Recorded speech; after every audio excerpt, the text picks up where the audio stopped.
Greetings, and thank you for joining me for another episode of Under the Cupola. I'm Leon Gaumond, and I have the pleasure and privilege of being the town manager for the town of Weston.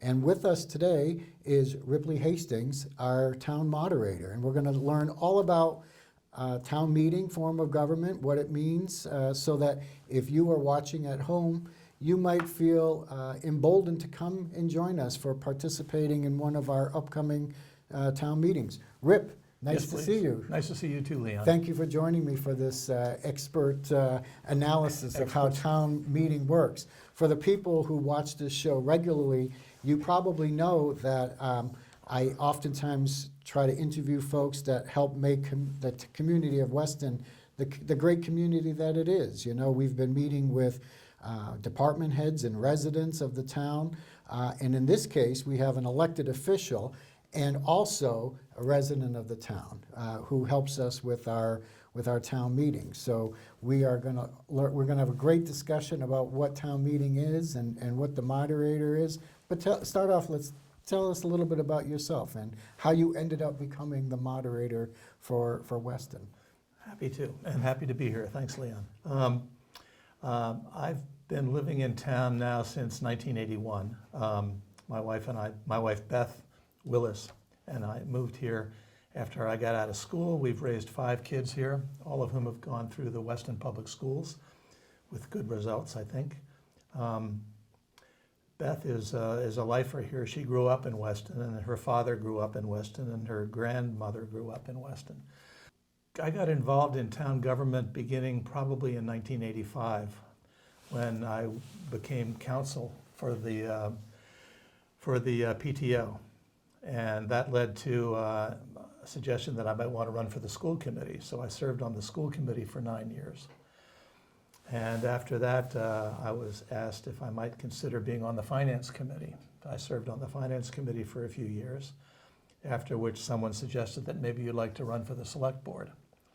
Served on the select board for 6 years, and then took some time off. And I missed it. There came an opening for the position of moderator. It was something I hadn't done before. It was something I thought I could do pretty well. So that got me involved. I ran opposed, I think, the first time, and unopposed the last few times. And you're running for re-election? Every year. It's one of the jobs that there's a very quick trigger for the residents to pull if they don't like what the moderator's doing. Well, you know, you had the fortunate or unfortunate privilege of being the moderator during some very difficult town meetings.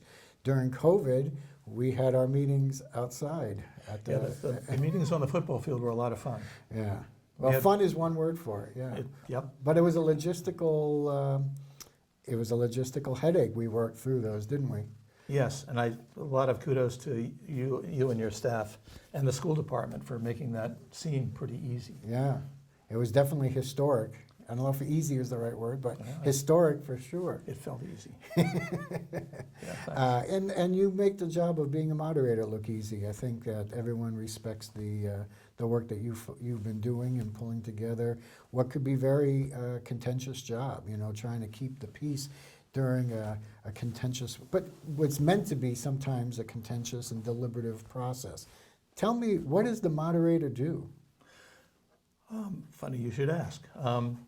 It's the moderator is a position that was created by I guess it was the General Court a long time ago in the 1600s to try to manage the conversation among town residents who participated in the legislative branch of their local government in an open town meeting as we have here in Weston.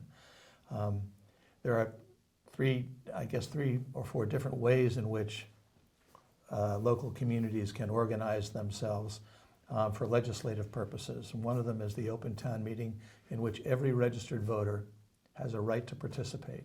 Not an obligation, but if you want to come, you can come and participate in the discussion, deliberation, and decision-making on all of the topics that are dealt with by town meeting. So every resident of the town who's a registered voter could actually be a voter in the legislative branch in Weston. That's correct. Yeah. And we have on the order of 8,000 voters in Weston. Yeah. So let's hope we don't get we'll have to get a big circus tent to bring in everybody if everyone decides to show up. It could be an interesting challenge. There are a couple of communities that still do everything the old-fashioned way. One of my favorite examples is North Andover, where they have a population of about 26,000 people, a very large number of registered voters.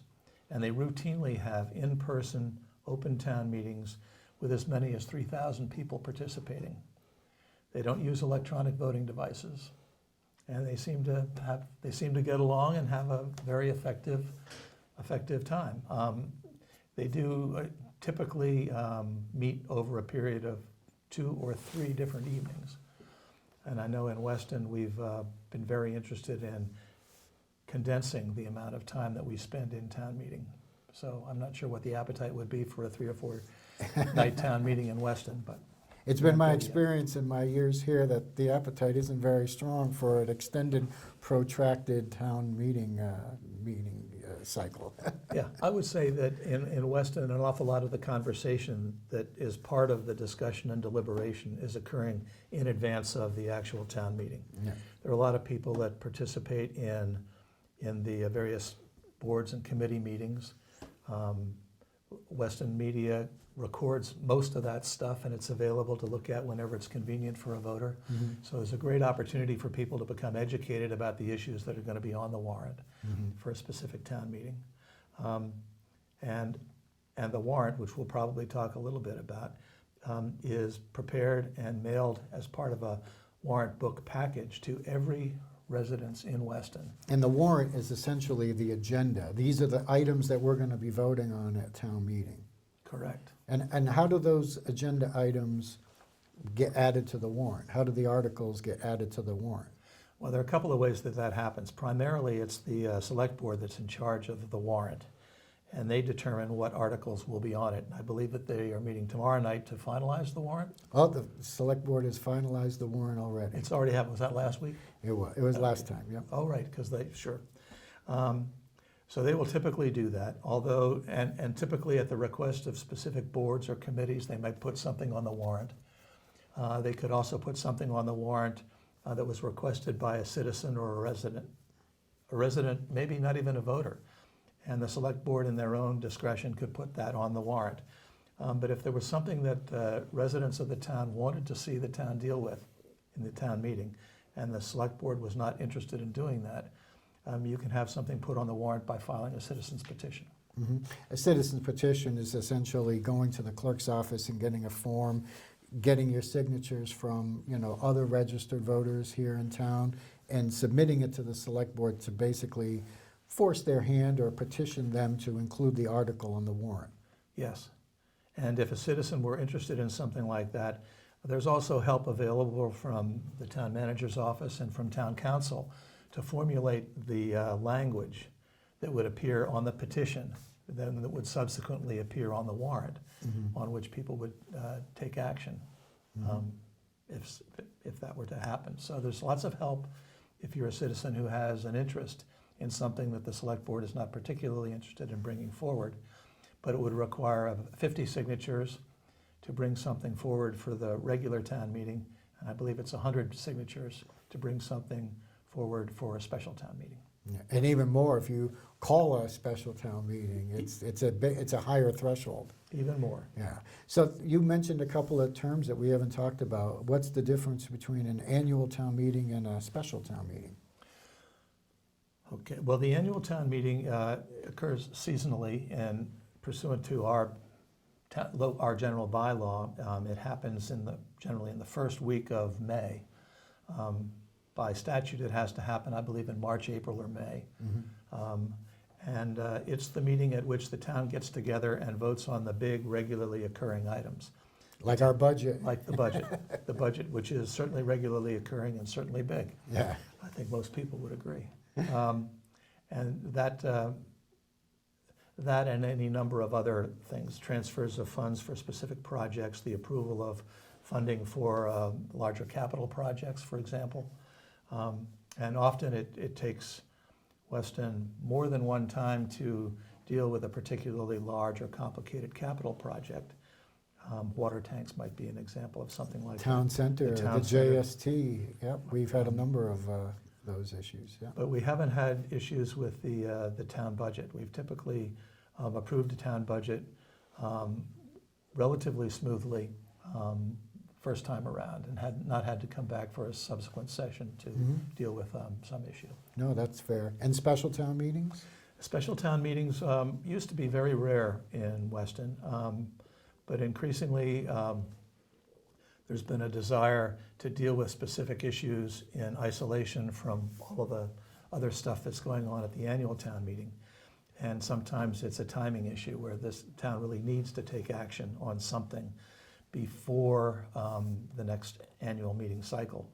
I mean, an example of that might be something like the MBTA zoning, which we dealt with last December in a special town meeting, where the town needed to take action before the end of the calendar year. It also gives the town manager and our finance committee the opportunity to fix the budget. As you know, we're adopting a budget in May for a fiscal year that doesn't end for another 16 months in the future. And sometimes our revenues might not be what we think they are, or expenditures might not be what we plan them to be, and therefore we might need the opportunity mid-year to kind of tweak the budget a little bit to make sure we can end the fiscal year in good standing with the Commonwealth. So there's another good reason for having a special town meeting. That is a good reason. Not that we've had to take advantage of that too many times in the past, but Yep. having it as an option is always good. We mentioned the Finance Committee. What is your role with the Finance Committee? So the Finance Committee, which is 9 voters who aren't permitted to be members of any other town board or committee, who are appointed by the moderator. That's the general rule. And the idea is that the Finance Committee is a group of citizens who are charged with taking a especially careful look at the budget in particular, but at all of the matters that come before the town meeting, and making some recommendations. Often the Finance Committee will make a recommendation on every issue that has a financial dimension. And sometimes they will make recommendations or take a position on matters that don't have a very clear financial dimension, but they have a very broad mandate. They're permitted to look into and comment on anything that comes before the town. Mm-hmm. So essentially your job as moderator is not only to run town meetings, but also fill the vacancies and fill the positions on the Finance Committee. Correct. And I think the Community Preservation Committee? There are a couple of positions on the Community Preservation Committee that are moderator filled, and others that are filled by other boards in a related sort of interest area. Yeah. So you've done a lot of study as the moderator, but also as a member of the Town Government Study Committee about different forms of government. And you mentioned we have an open town meeting for anybody who can come to our town meeting who's a registered voter to cast their vote and participate in deliberation. Yep. What about representative town meeting? What is that like? And is that something that, that's something we might look at in the future? A representative town meeting generally involves the election of both precinct-specific and at-large town meeting members. And as the name indicates, instead of being direct democracy, it's representative democracy. I'll give you an example. A town like Plymouth, for example, has some 28,000, I think, residents, or maybe that many voters.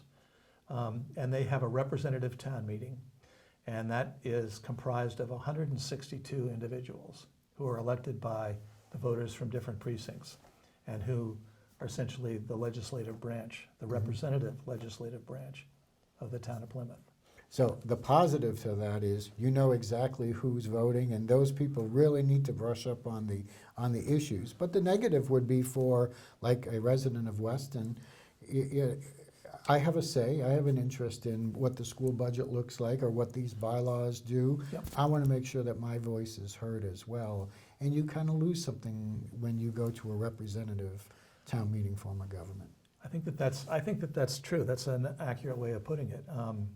What an open town meeting allows for, is that if you're interested in an issue, you may come and participate. For some people, I know that there are obstacles to participation because it requires that you appear in person. Mm-hmm. But for the most part, if you're very interested in a particular issue, you have an opportunity to participate in the decision making. I mean, for example, we've had a recent special town meeting where 950 residents showed up and participated. Mm-hmm. If you lived in a representative town meeting community, you might be able to show up if you weren't a town meeting member and speak and be heard, but you wouldn't be able to cast a vote. So in some respects, an open town meeting is doubly or multiply democratic.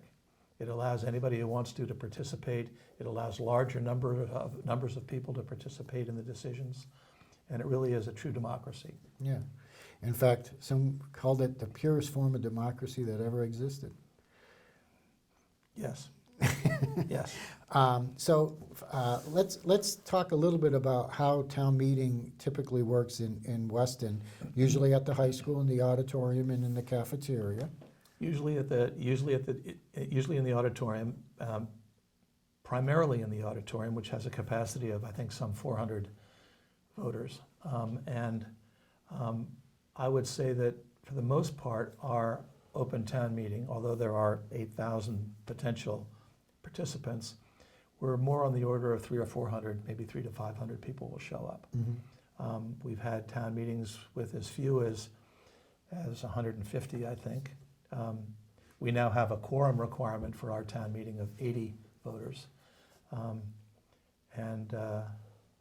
Generally speaking, those people can be accommodated in the auditorium at the high school. And if we need to overflow, we use the gymnasium as overflow space. So how do you manage, as a moderator, space in the auditorium plus in the gymnasium? The deputy town moderator. So you appoint someone to help run the meeting in the other room. Yes. And they're able to watch on the video screen and hear what's being going on in the main auditorium in the cafeteria. Correct. I mean, in the gymnasium, excuse me. Yeah, the state requirement, the requirement is that people may participate in multiple locations, but they have to be connected not audio-visually, but audially, auditorily, and hear and be heard. I generally ask people who are in the gymnasium, if they wish to address the meeting, to come into the auditorium where they can be put on camera and speak to everybody. But we generally set up with audiovisual capabilities in the auditorium, and then in the gymnasium, a screen, a projection screen, and a sound system that allows what's happening in the main room to be heard. So when you're running the meeting, we get to one of the agenda items or warrant articles, right? Yep. Let's just say we get up to Article 1. What happens first? Well, first of all, there's probably about 20 minutes to a half an hour tops of preliminary stuff. And some towns do this differently. Some towns have a lot of ceremonial things happen that takes, up to an hour before you start dealing with the business of the meeting. But Weston, about 10 years ago, studied the town meeting pretty carefully and decided that Weston didn't want to do that. Weston wanted things to be efficient, streamlined, and business-oriented. So very few preliminaries to sort of set some ground rules for the discussion. And then we move to Article 1. And I will ask if there's a motion under Article 1. Actually, it would be Article 2. Article 1 is typically bringing in the votes from the town election. And in Weston, the town election occurs on the Saturday preceding the first night of town meeting. And we'll announce the results of the election.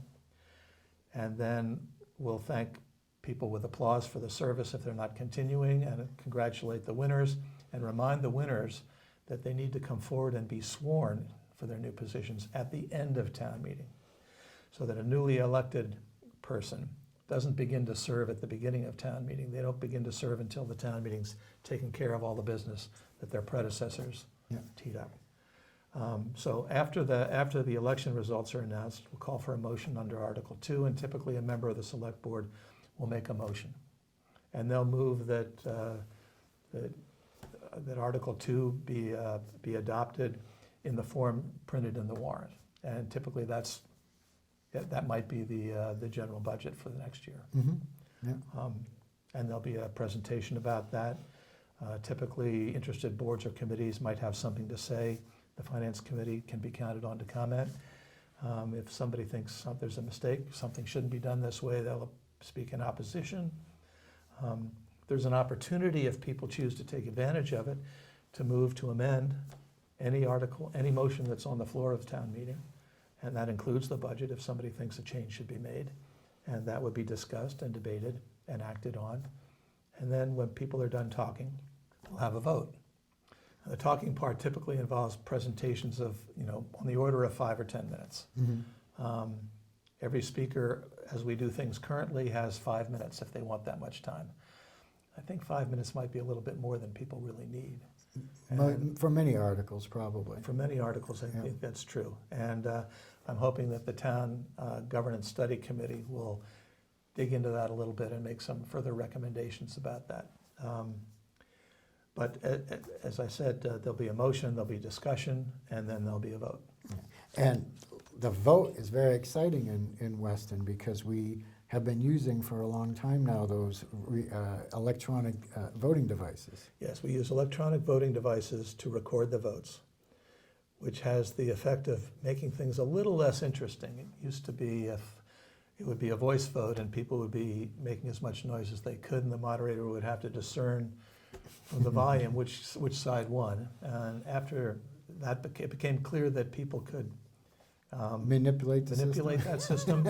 We used placards, and people would hold up a colored placard, and that was pretty easy for the moderator to discern and call the vote.